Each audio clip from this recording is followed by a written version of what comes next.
Why am I wearing the fabulous Stephanie Miller's Happy Hour shirt from the Stephanie Miller collection at stephaniemiller.com? Because today's Happy Hour that we are taping, that will be released tomorrow. Yes. The sisters-in-law. I mean, Jill Wine-Banks, Barb McQuaid, Joyce Vance, and Kimberly Atkins all together on Stephanie Miller's Happy Hour. Magical. Mm-hmm. And it reminded me, we have 2 different magical shirts for Stephanie Miller's Happy Hour. Speaking of magical, fantastic. All right, it's just a lot of good things happening. Don Jr., some things he's going to go through some things. Louis DeJoy's about to go through some things. All the people that are supposed to go through some things are going through some things. So this is all good news. All right, in bad news that.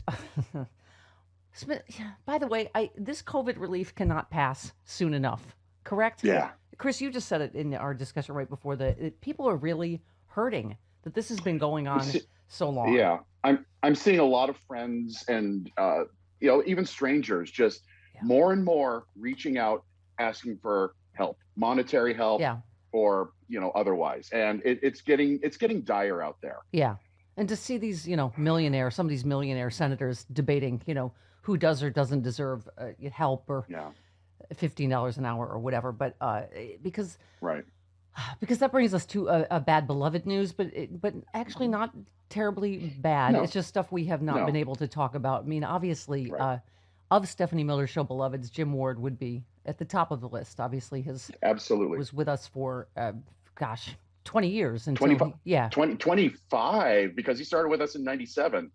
Oh, that's right. That's right. Yeah. Well, and so. As you know, that I was able to share, Jim Ward got COVID and thank God recovered, but it was very serious and he almost died a couple of times, and I did share that. Yeah. What I had not been able to share for a long time until his wife Janice just shared it last night is he's been in a memory care center, and that's where he got COVID. And so anyway, they're struggling, and so we linked to all of it if you're able to help out, because his SAG-AFTRA paid for a lot of it. And when did we have...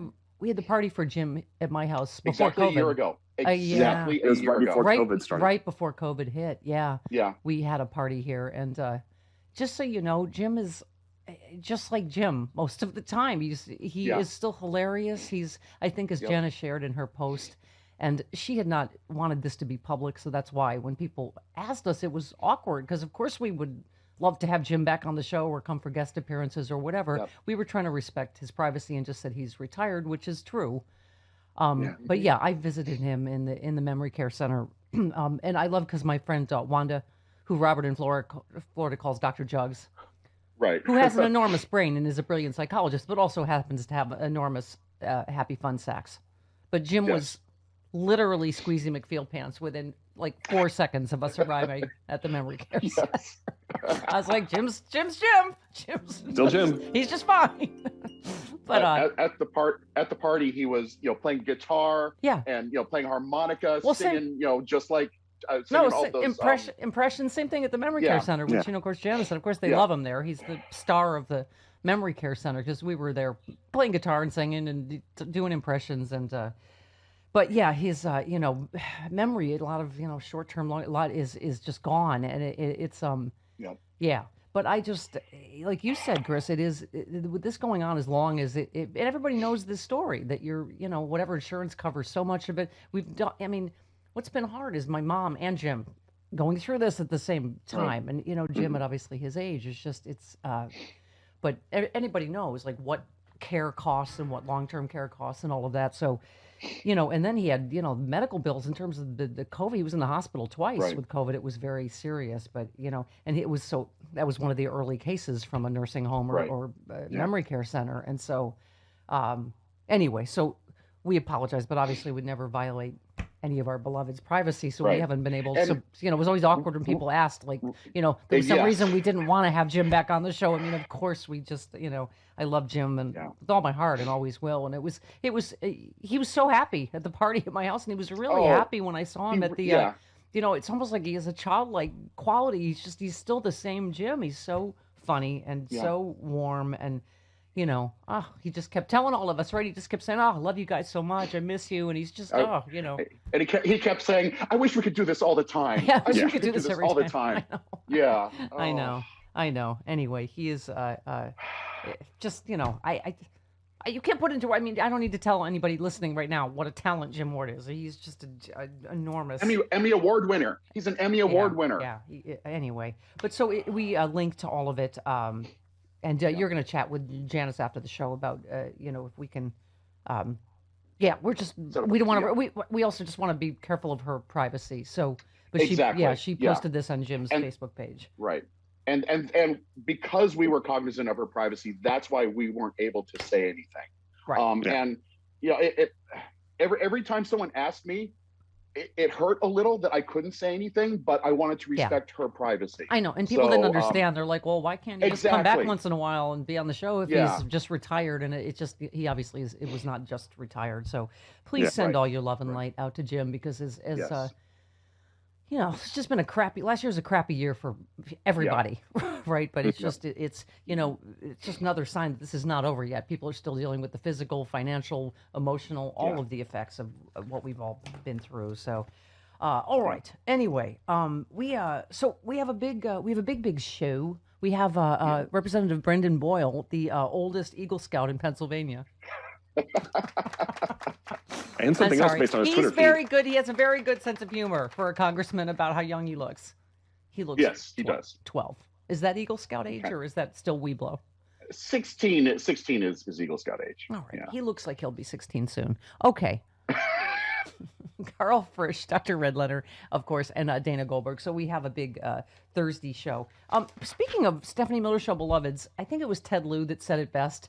It was so disgusting watching these Capitol riot hearings with these senators that were complicit. By the way, Marjorie Taylor Greene also might be going through some things, right? Yeah. There's one of the Capitol rioters that now they've found a very close connection, considers her a friend. They were at pro-Trump rallies together. One of the rioters arrested at the Capitol. I mean, I feel like the noose is tightening. Do you know what I mean? Like it's just like if you watched any crime show, you're just right. And they're calling obviously for more investigation of all of this, the Capitol tours, these reconnaissance tours. By the way, and she just took time out to be just a complete douchebag about something totally different. There's a legislator with a trans child, and they're about to vote on the Equality Act, and she had put a trans flag outside her office. Well, Marjorie Taylor Greene filmed herself putting what was it, like some kind of anti-trans flag out, like there are two genders, right? Yeah, follow the science. Yeah, like mocking it and ha ha ha. I mean, like literally, QAnon Betty is like in high school. They're literally do sugar. We're really like back at Riverdale High. Like really? Oh, you're gonna put a flag out? I'm gonna put a flag. She's just a troll. They're not like they're not leaders. They're not Congress people. They're professional trolls. She got elected to own the libs, and that's exactly what she did here. I can't. No, she just made herself look bad. She didn't own any libs. It was she made herself look amazing to her supporters, and she's going to get a lot of money for doing that. Yeah, and then her statement, she refers to the Congresswoman's, your biological son. Like she just exactly. I can't with these people. But anyway, Ted Lieu made a great point about. I thought I was taking crazy pills, Travis, and I'm like, does the main thing they seem to be concerned about is getting National Guard out of the Capitol? Like getting them, like, why are they still here? Why is it like this? And Ted Lieu said it best, because you won't say one thing. The election was not stolen. Say one, because those people are still out there and they're still planning and plotting and whatever, because you won't say one sentence. The election was not stolen. I mean, and somebody was saying it is so pathetic to bootlick for the guy that lost them the House, the White House, and the Senate, that, because of his fifis, you have to keep yourselves in danger by keeping his big lie going, right? Well, and there's new reporting from the Daily Beast that's saying, that just came out this morning. I saw it right before the show. They're saying that Trump's not going to endorse anyone unless they help him support the big lie. So you got to kiss the ring. You got to support the lie. Oh my God, how delicious was that moment with Liz Cheney and what do you call it, Kevin McCarthy? Awkward. Okay, I don't want to see one God. story about Democrats in disarray until you air this clip. Hang on. Cut one. Here we go. Kevin McCarthy on the go.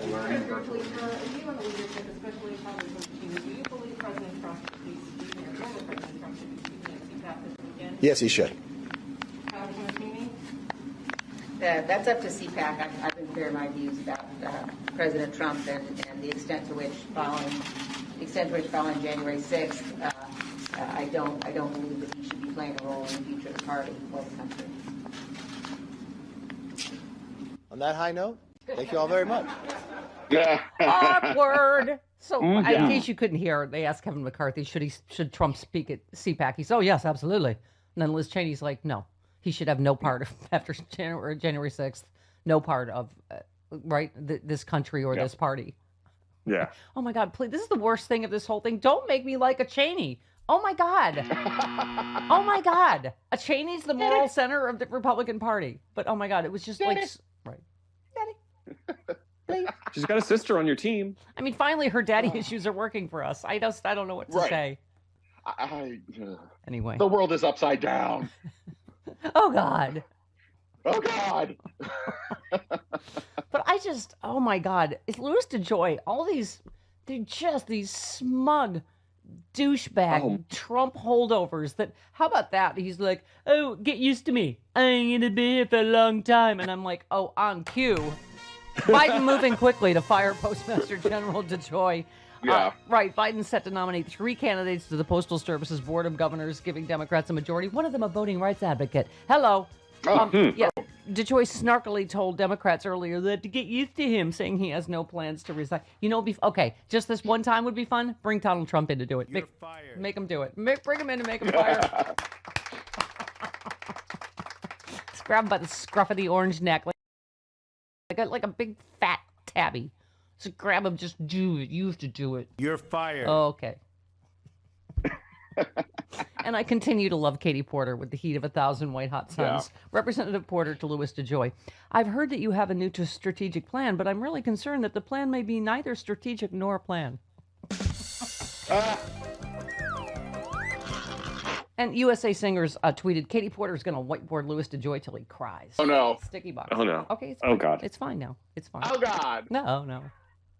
Oh, God. Oh, God. I just swear to God, karma is going to come for all these smug right? Oh, thank God that button still works. Oof. Good. Whew. That's critical. Okay. Yeah. All right. So, lots and lots to get to. Oh, the Khashoggi report is coming out today, is it? Oh, and I'm sorry, you say what? MBS is responsible? I'm shocked. Color me shocked. Uh-huh. Yeah. I loved it. One of our first sake bombs was, yeah, he's going to talk to the king. He's not talking to, he won't be talking to MBS. MBS is in trouble. He's talking to your daddy. You're going to be grounded. Okay, sorry.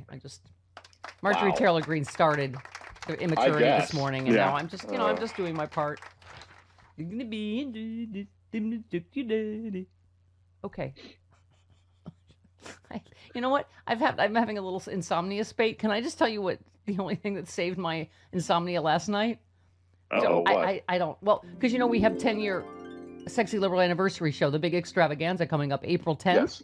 And so, we're reaching out to all the former stars and whatever. We'll get, little shout outs hopefully. And anyway, there is a movie in which Aisha Tyler gets high on mushrooms and makes out with a woman. And I don't know what. I was like, oh, is this some sort of beautiful dream? Why didn't this happen when we were touring for Sexy Liberal? I believe I believe it is called Friendsgiving. Like Thanksgiving, but Friendsgiving. Oh, yes. I remember that. Yes, she gets high on shrooms and makes out with a woman. Super hot. Oh. I was like, damn, that's the thing I forgot to pack on the first Sexy Liberal tour. Shrooms. That what makes Aisha Tyler make out with women. Damn. If we go tour again, Chris, you're in charge of my to-do list. Don't forget the shrooms. I'll get you some shrooms. Thank you. All right, 6. Oh, dear. I want you to be happy. Thank you. 20 minutes.